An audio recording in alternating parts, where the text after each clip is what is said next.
Can the Marshall Thundering Herd compete for a Sun Belt title in 2023? It's Locked On Sun Belt. You are Locked On Sun Belt, your daily podcast on the Sun Belt Conference, part of the Locked On Podcast Network, your team every day.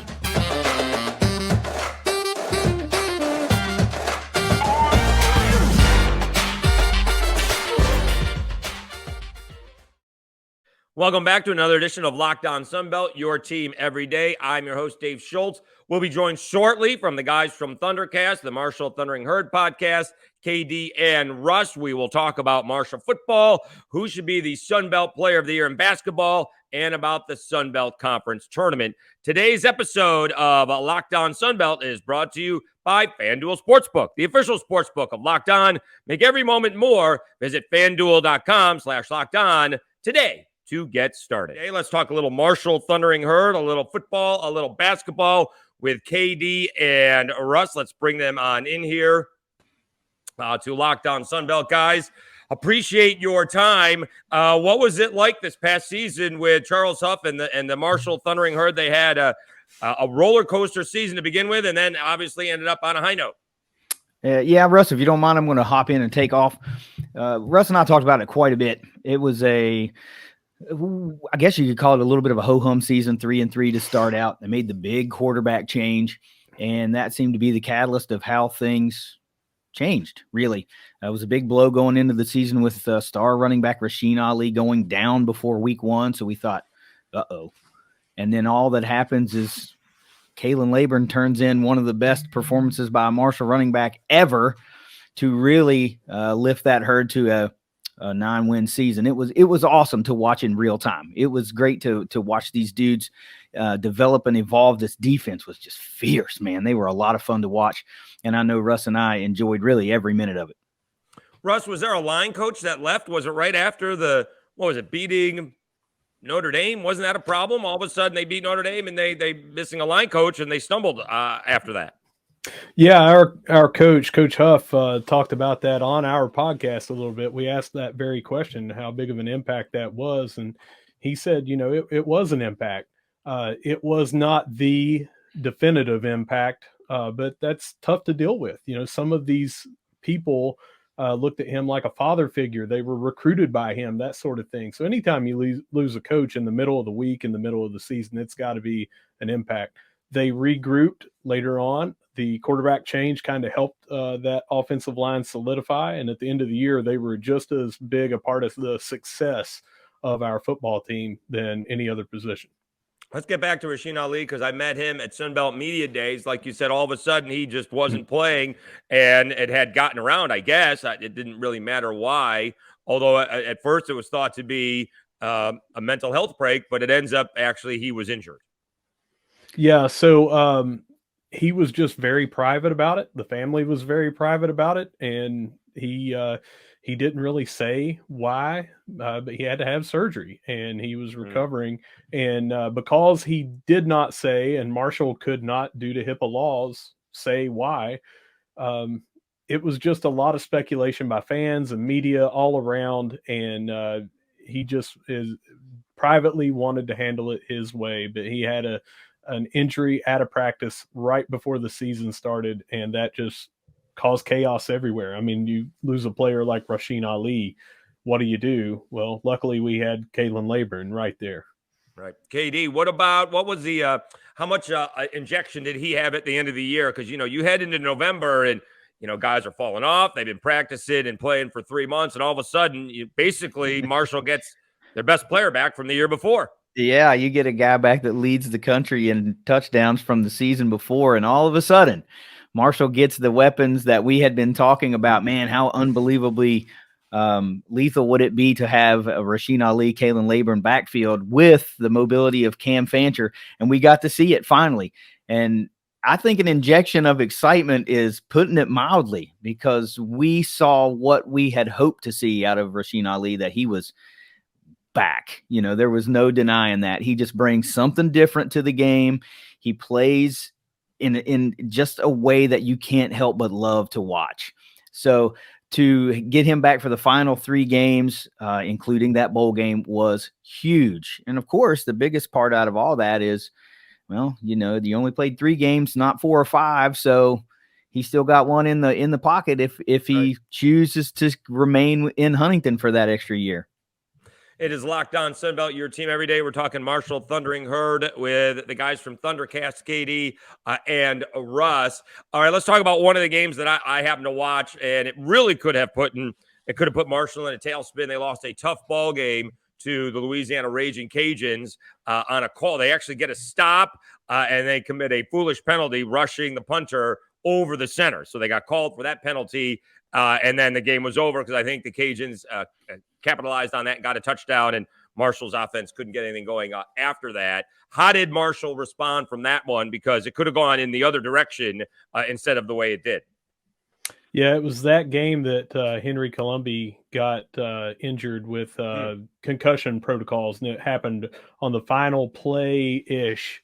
I think they ran one downed play, just kneeling down or whatever, to end the first half. And then he came back out, had one series, tried to throw, just clearly wasn't himself. They recognized there was a problem, pulled him out. From that point on, it was when the season turned around. But it was just a little too late in that game to try to come back in the second half with a quarterback being thrust into playing every snap.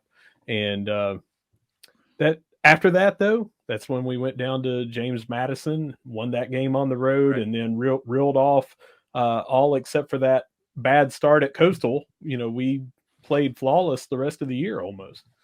So let's talk about what are the expectations coming up for this year. Charles Huff-Wright is going to be in his 3rd season now with Marshall. They have their quarterback in Cam Thatcher. Obviously, the transfer portal, we'll see if Grayson McCall stays at Coastal. I presume that he will, but you never know. App State is looking for a new quarterback. Where do we think Marshall is going to be in the East in the Sun Belt this season? Well, I don't think we're telling tales out of school to think we should be right at the top competing for the Sun Belt East. We lost, some big pieces. Famously here more recently, Lance Guidry is now the defensive coordinator at the U, so we have to replace the defensive coordinator. Taking a couple of jobs. Yeah, which we have seemingly done. There still hasn't been an official announcement, but we think we know who the new DC is here in Huntington. But, yeah, you talked about having the quarterback back. Yep, that's a big deal. Yes, Rasheen Ali is expected to be back, but maybe more importantly, if not at least equally as importantly, 3 huge pieces from that Marshall defense come back for another year in Huntington. Defensive back, cornerback Micah Abraham, defensive end Owen Porter, who should be on a super short list for Sun Belt Conference Defensive Player of the Year, and linebacker Eli Neal. So this Herd defense isn't going anywhere, and if they found a little bit more explosiveness on offense, they're going to be a danger. They are definitely going to be a danger. I was going to ask you, Russ, do you think Marshall can win the way that they're doing it now? Because Troy did it, right? I mean, they beat South Alabama 10-6 in Mobile, but, and then Troy had the amazing ball game in the championship game because they were playing Coastal instead of James Madison, and they thrashed Coastal Carolina. But it is more along the lines, you got to score. I mean, you got to score at least 3 touchdowns, if not 4 or 5, to compete in college football these days. Although Marshall and Troy kind of did it the old-fashioned way. We're going to run it and kick it and score enough points to beat you. I think what we will see, and this is totally my opinion, even before the spring practices start. So, things can change, injuries can happen, all that sort of thing. I think our offense is going to take a major leap forward this year. And I think that our defense, if they can play anywhere near the all-time performance that they put up last year, I think that this is going to be one of the teams, if not the team to beat in the Sun Belt East at the very least. Do believe that we will have higher passing attack stats, and I do believe that we'll score more in 2023 than we did in 2022. All right, let's take a timeout. We'll come back with Russ and KD, the guys from ThunderCast. We'll talk Marshall basketball, who should be the Sun Belt Player of the Year. I got a feeling I know who they think it should be. And what about Marshall's chances in the Sun Belt Conference Tournament? Let me first tell you about a little FanDuel. It's the midway point of the NBA season, and now is the perfect time to download FanDuel, America's #1 sportsbook, because new customers get a no-sweat first bet up to $1,000.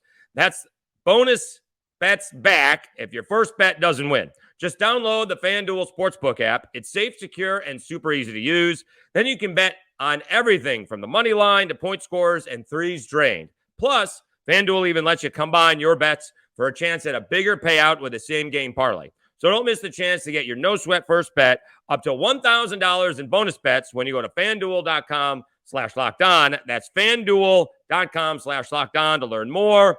Make every moment more with FanDuel, an official sports betting partner of the NBA. All right, let's go back to Russ and KD.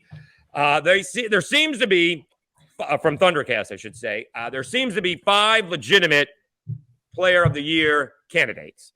The only question is, and because the schedule is unbalanced, more of the Eastern teams have seen Marshall than the Western teams. Like South Alabama has not seen Marshall this year. Does the voting out there, does Taevion Kinsey, who's leading the league in scoring, and next up is Andrew Taylor, do they split the votes, and does that hurt one of those guys, or does Kinsey take it all the way?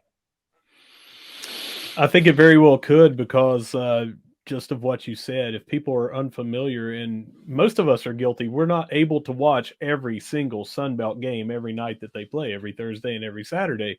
So you rely on highlights, you rely on the box score, you rely on the stats, that sort of thing.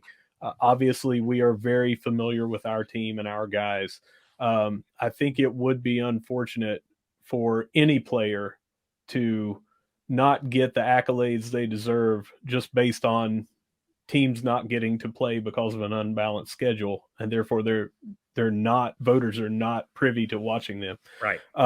But I think that anyone that breaks down the stats, just the stats, can see that Kinsey is just that much better or more important to our team than Taylor is, and the performance that he's put up.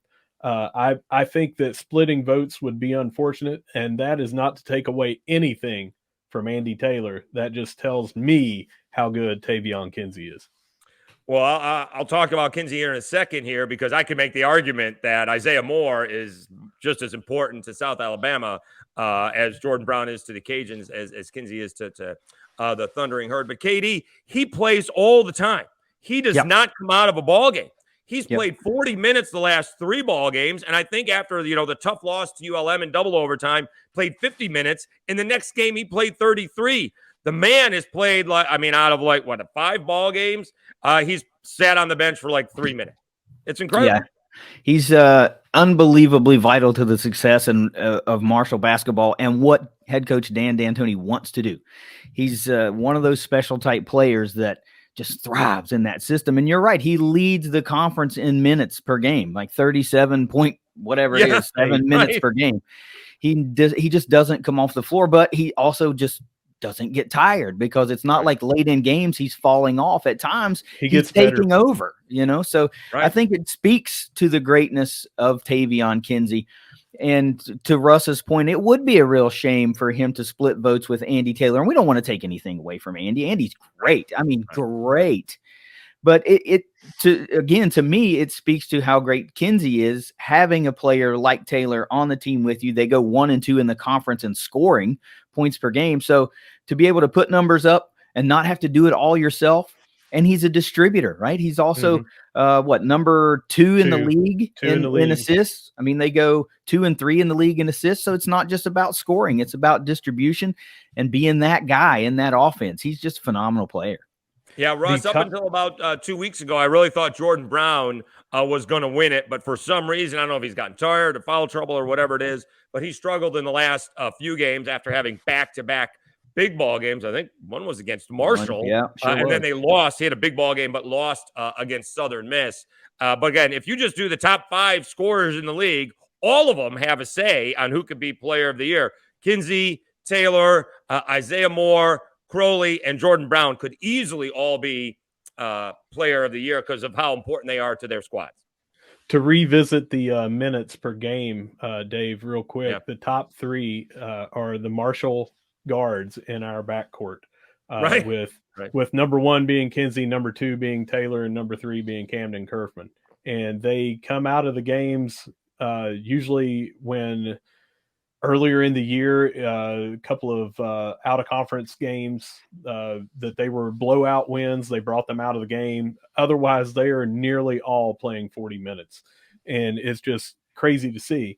But to go back to Kinsey versus Taylor and Kinsey versus other players, Kinsey's number 1 in the league in not only minutes, not only points, he's second in assists. So combining the two of those points for his team, he's just head and shoulders above everyone. But the key thing when we're talking about shots, how many shots that they've made, Kinsey is making 55.1% from overall and above 40% from 3. And the only person that's above him that has played, a full season and full minutes is Jordan Brown at 56%, and he's a post player underneath. Right. And, Kinsey's getting his from the mid-range and on out. And he's also free throws. He's like second in the league in free throws made, right? Something like that. Yeah. And when you look at the number of shots that Taylor has put up versus what Kinsey has put up, in order to get to that point total, and Taylor is still over a full point below Taevion Kinsey, that's just why I don't feel like anyone that deep dives into the stats more than just dipping your toe in could have those two split votes. And again, Taylor is very, very, very good, but Kinsey is getting it done much more efficiently than anyone else in the league, in my opinion, when you factor in the minutes that he plays per game, the points, he's well above everyone else in there. No one is going to pass him in points per game. And he's getting it done. He's second in assists from a shooting guard level, and most of the time Camden Kerfman is really our true number 2. So Kinsey's getting those assists as a 3, unless Marshall doesn't really have those defined numbers, but Kinsey's more often off the ball than anybody else. It is Locked On Sunbelt. Yeah, Locked On Sunbelt, your team every day. Guy, here's the thing I was kind of shocked about Kinsey. He's not a bombs away 3 guy. He shoots them, right? But he's not shooting an inordinate amount. That's all he does. Whereas I got, again, Marshall and South Alabama haven't played, so I'm not sure if you've seen South Alabama at all. But Isaiah Moore may be the most unique player I've ever seen. He is 6 foot, maybe, making over 53% of his shots because they're all from 2 feet in. Somehow he's always getting the ball over the guy he's guarding, and there's usually somebody behind that guy. And I mean, if he makes something beyond 10 feet, it's a long shot, although I think he did make a 3 last week against Southern Miss probably. But he's just one of those unique players, and it may be, as this will be a good segue, we may get a little Marshall-South Alabama matchup in the quarterfinals of the Sun Belt Conference Tournament. So let's talk Sun Belt Conference Tournament. Marshall looks like, I guess they've already gotten a 2-bye, a double bye. It's a little bit different of a tournament. I've been doing this for 10 years. I'm not sure they've had the same format for 3 years in a row, but now there's other teams in it. First of all, it used to be not everybody made the team. Not everybody made it. You used to only had to win 2 games, and you could, the 2 top teams would get double byes. You only had to win 2 ball games. But now there's all these days off. Right, you get a Tuesday game, then there's Wednesdays off, Thursday's game, and then Friday's off, and then you play 3 in a row. So it's interesting. What do you guys think? Because I'm not sure which way I would go. Because do you want to play? So say South Alabama, for example, is playing Georgia Southern. Dave Reichert from JMU did what the bracket would look like if it was now, before Wednesday and Friday's game. Would you want to play a team that has already played a game? Or would you want to play a team that has not played a game, just like you? South Alabama and Georgia Southern will be off from Friday one week to Thursday the next. If you move up a seed, South Alabama could be playing one of those teams that played on Tuesday, and it's not like they're playing back-to-back days, so they're not going to be that tired. Am I making sense? Does that make sense? Yeah. Yeah. I mean, if I don't care who we play, right? Because I like Marshall's stamina against anybody in the league. I don't care if you're rested or not. We can run you up and down the court and win if that's the type of ball game you want to play. Marshall struggles when we play against teams that want to slow it down, that like to work it inside, that like to get our bigs in foul trouble. That's kind of the Achilles heel for this team. we're a run and gun, fast paced type team. And you've seen, if you look at the Marshall schedule, you'll go, okay, who is the biggest?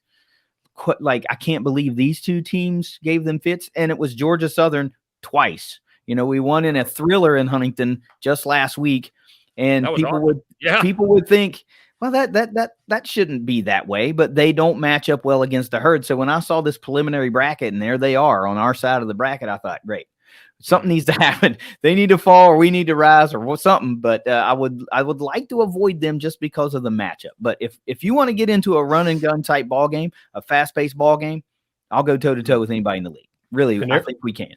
Everything KD said, but I will add that Marshall has largely beaten itself in some of these games that they've lost, and it's been poor shot selection, shots just not falling, less than 50% or right around 50% from the free throw line.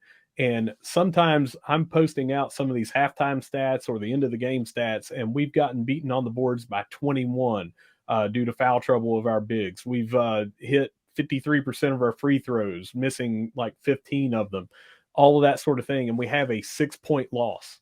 So if that doesn't tell you how dangerous this team is, that all of those things have to go on just for us to be beaten in a close game. When we're on, we're tough. And there's a lot of tough teams in this league, but Marshall is one of those that I think any coach would tell you is absolutely dangerous. When they're hitting their threes, they are on. So that's a good way to talk about it, because one of the teams that wants to get up and down is Louisiana. And though it ended up being a 10-point game, that game wasn't close 5 minutes in. Was Marshall a little bit too psyched out? They were playing in front of a big crowd on the road. I think Kinsey may have gotten into foul trouble, but still ended up with a bunch of points at the end. What happened in that ball game? Because it went poorly really quickly out of the gates for Marshall. So what happened was it had nothing to do with the environment. It was the scoring. It was Kinsey and everybody else. Andy Taylor famously had one of the worst games he'd had in a Herd uniform. Right. Cam Kerfman kind of the same way. They got our bigs in trouble, foul trouble. Jordan Brown in that game goes for 26 and 20, and Marshall gets out rebounded like a huge 21. Disparity. Yeah. So it was Kinsey put up 28 in that game, and Taylor struggled. Cam Kerfman struggled. Nobody else really was able to do anything offensively for the Herd. But what that did was, we talked about this on our show just this past week, that ignited Andy Taylor in a way that, we hadn't seen yet. I mean, he's a great player, but he just started scoring. The shots started falling after that Louisiana game. He goes on to get an SBC Player of the Week award. He gets a Lou Henson National Player of the Week award. I mean, he catches fire. So that's what it was. Marshall wasn't able to hit the shots in that game against Louisiana. It was just a rough one. The shots weren't falling. And that's basically all it was. I mean, Louisiana's good. Again, I said this on our show. I'm not going to take it away from them, but if Marshall rebounds a little better and has a few shots fall, if Andy Taylor and Kerfman have an average game, Marshall wins that game. That's kind of what it was. Kerfman had 0 shots in the first half. 0 shots. He's your guy that. No, wait. Am I thinking of the wrong game? No, I think that is the game. Okay. He had 0 shots in the first half, and he's the guy that really can, when he's on, I mean, he's shooting over 40% from 3, but he shoots a lot of threes. I'm not sure if he's number 1 in the Sun Belt in threes taken, but he's got to be up there. Some games he's shooting 15 threes a game. And Texas State, he made his first 7 in the first half. So you can just really, really, really score in bunches with him getting the ball. He had 0 shots in that game. So it was just an atypical game. And let's face it, you're going to have one of those during the season. Right. You just don't want to have it at tournament time. It was unfortunate that it happened in a game that was billed against 2 top player of the year candidates. Still, Kinsey still went out and performed. So that part of the story held true. Yeah, I mean, it's tough to overcome. In the Sun Belt, tough to overcome someone having 26 and 20. That's about as good a performance as you can have. And a tip of the cap to Jordan Brown. All right, Russ, what is coming up on the ThunderCast? How often do you guys do the show, and where can people find it? Well, we do a weekly show, and our show is not just about the big sports, football, basketball. We cover every single athletic sport, every team here at Marshall. We generally, during the season, you can find these, Monday to Wednesday, and we're trying to get these out every Monday right now.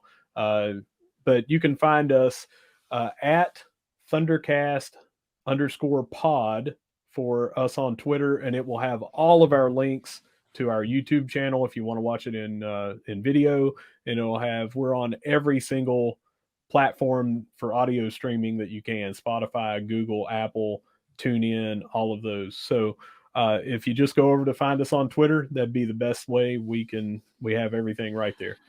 Quickly, KD, baseball team is off to a good start. Weekend series sweep. Are they supposed to be any good? What's out of Marshall baseball? Sure hoping so. We don't know what we have yet. It's a new coach. Right. It's a new era. I mean, all the way around. Sunbelt baseball, we have learned, is basically a religion. And Conference USA was pretty strong, but definitely not up to the level of Sunbelt baseball. We've got ways to go. We're building a ballpark, famously, that people have been talking about. Marshall does not have a home field. It's being built right now, hoping to open spring of 2024. But 3-0 is a great way to start out the new era, both in the Sunbelt and the Greg Beals head coaching era.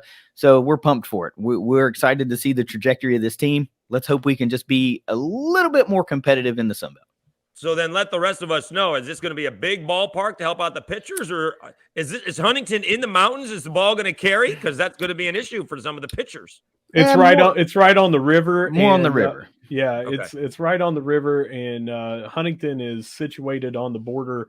That river is on the border of Kentucky and Ohio. So it's more lower Got it. level than up in the mountains on the eastern side of the state. But the dimensions, if they have been finalized, I don't think they are out for the public yet. But you know what they are, don't you, Russ? Sounds like you know what they are.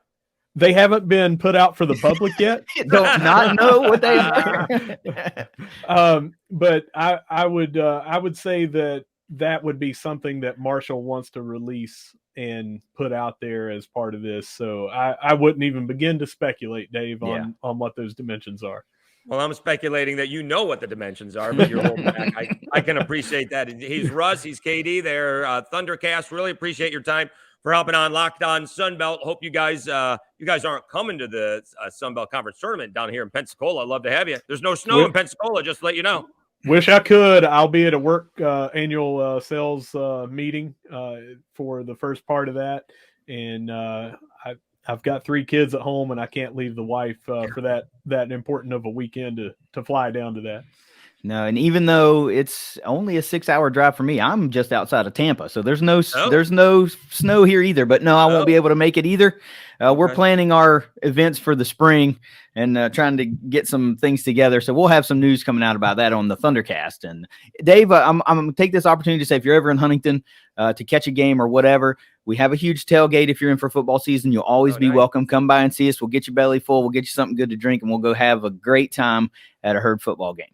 Fantastic. He's Russ. He's KD. They're the ThunderCast. Really appreciate you guys coming on Locked On Sunbelt. Your team every day. We'll do it again soon. Thank you so much. Later. Thanks.